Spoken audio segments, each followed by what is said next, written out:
on this episode of China Uncensored.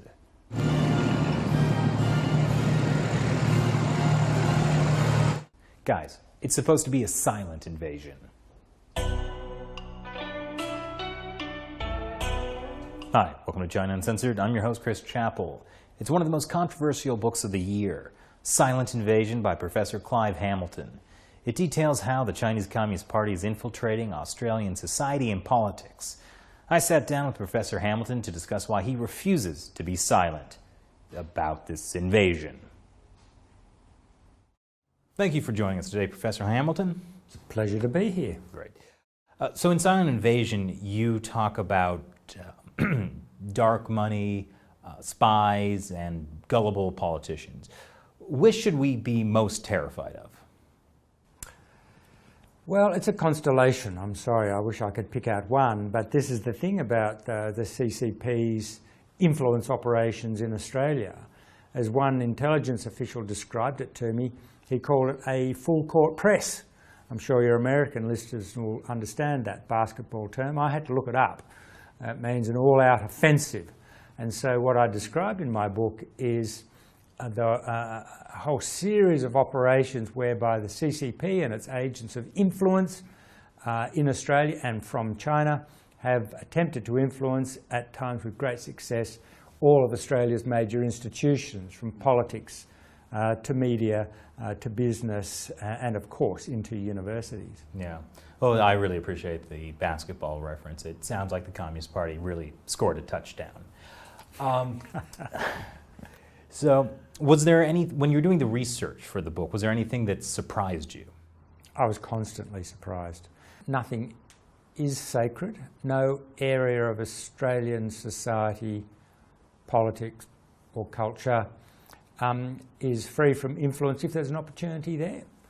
And so, as you say, that was one of the shocking elements that I came across, the way in which, and I don't want to exaggerate this, my understanding is this has only happened in a small way so far, but the way in which agents of the CCP have made themselves present in the congregations of Chinese Christian churches in Australia. And of course, the CCP is officially an atheist organisation, and so the infiltration is certainly not because the CCP feels as though it needs to inject a spiritual element into its ideology. Mm-hmm. Is the Communist Party's infiltration targeting any particular political party? They're quite eclectic in their political tastes. They'll infiltrate anything that they can. What impact do you hope Silent Invasion will have? I wrote the book in order to wake up Australians as to what is happening. To give them a full picture of the nature of these operations and more particularly why. Why is the CCP targeting Australia in this way? So really it's to bring about social change, political change in response to what I see, as many others do, as a really big problem in Australia. How does this affect your average Australian who might be more concerned about rugby or Vegemite or whatever the average Australian is into these days? When I've been going around the country giving talks, chatting to people about the book, is that it seems to me that a very large number of Australians had a kind of sense that there was something wrong, that they'd picked up something in the newspapers or in their local community about some kind of intrusion from the CCP or a major Chinese corporation that worried them. There was a kind of unease about what's been happening, and therefore many many non-Chinese Australians and a lot of Chinese Australians have seized upon the book as a way of explaining more broadly what has been happening, this kind of niggling sense that they've had that there's something odd going on that's made them feel uneasy. So. And what was your reaction when your publisher told you they weren't going to publish Silent Invasion? Were you like, wow, I wish I had included that story in my book? I was shocked. I was deeply shocked. Alan and Unwin I've worked with for many, many years. They have been extremely enthusiastic about the book, right up to the day before I got the phone call and said, we're pulling the plug. And they said subsequently that, and the phone call and in writing subsequently, that they did it because they were afraid of retaliation from Beijing. And I thought, it's a kind of brilliant but unwelcome vindication of the essential argument of my book. Yeah, so it really worked out for you. Well, at one level, it certainly drew a huge amount of publicity to the book, and suddenly the publication of my book became a free speech issue. Mind you, it's not a pleasant thing to spend weeks and weeks feeling, with good reason, that the state security apparatus in Beijing is keeping a very close eye on you. I mean, am I at any risk being here with you right now? Well, we did have a spy sitting outside of this building who was carrying with her what I was subsequently told was probably a sniffer, which is a device that looked like a mobile phone, but in fact is a quite sophisticated electronic device that can pick up all Wi-Fi and mobile telephone communication inside a building. That sounds fun to be getting that kind of attention. Well, it does unsettle one, and after a while you do start to take notice of things around you that normally you wouldn't bother about.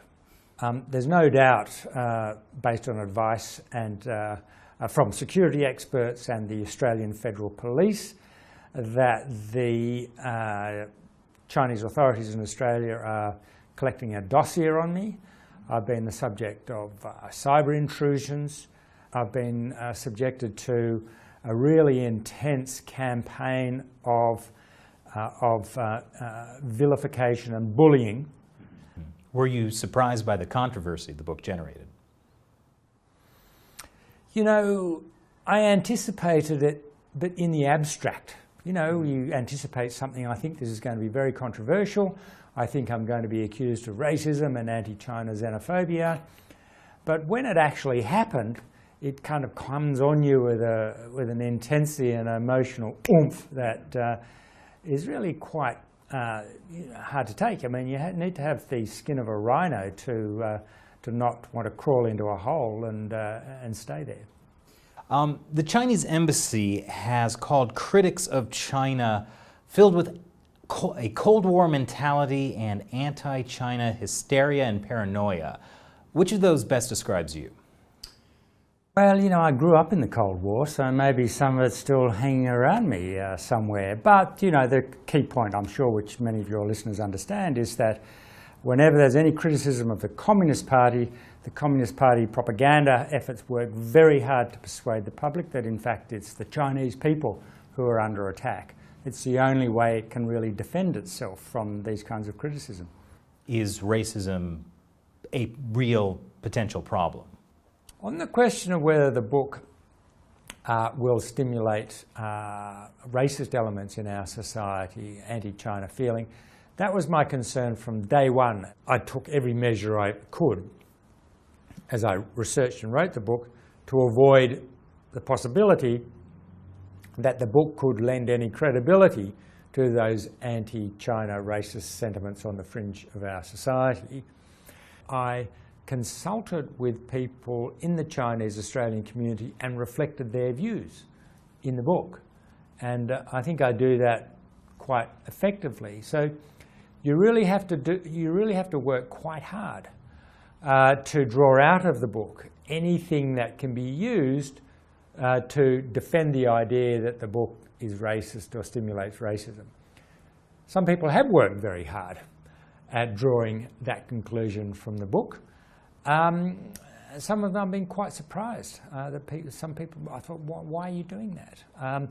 So one of the fascinating things that I've learnt in the last 4 weeks is how deeply entrenched in some segments of the political left is the idea that any criticism of the Communist Party is a criticism of Chinese people, and therefore we must defend this oppressed minority.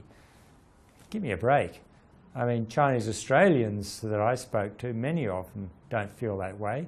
You defenders of multiculturalism should go and talk to them rather than community leaders who actually represent United Front organisations that dance to the Communist Party's tune. You actually have a lot of connections in the Chinese-Australian community. What was their reaction to your book? Well, they welcomed it when I made contact with them initially and started to talk to them. We found last week that a group of Chinese Australians was very, very eager to have a launch in Sydney for the book. And I was really blown away by the number of Chinese Australians that packed into that room at Parliament House in Sydney and gave the book such an extraordinarily enthusiastic launch off into the world. Why do you think that was? Well, I think that for the last 10 to 20 years, many Chinese Australians who are critical of the Communist Party and say, we came to Australia to escape the clutches from the Communist Party and now they're following us here, their voices have been silenced, they've been marginalised, they've been kicked out of the public debate. And the mainstream media and politicians have been talking to community leaders, who generally run United Front organisations. So many Chinese Australians have been extremely grateful that finally someone in the mainstream has been taking their complaints seriously and has written a book about it. And most important question, how does this affect America? Well, it has a huge implication for the United States, and that is because the authorities in the United States, from Congress to the CIA, FBI, to think tanks inside the Beltway that take notice of China, to a whole lot of scholars across the country, are watching very, very closely what is happening in the Australian Parliament, to the debate that we've been discussing today, with a view to copying the ways in which Australian governments and Australian society more broadly pushes back against Beijing's attempts to interfere with, influence, guide and ultimately control what happens in this country. So in your book it says the Communist Party is using democracy to destroy democracy. What can liberal democracies do to protect ourselves and our freedoms? Well, I think liberal democracies need to muscle up. I mean, here is a serious threat to the foundational values of liberal democracy, led by very powerful economic incentives coming from the People's Republic of China.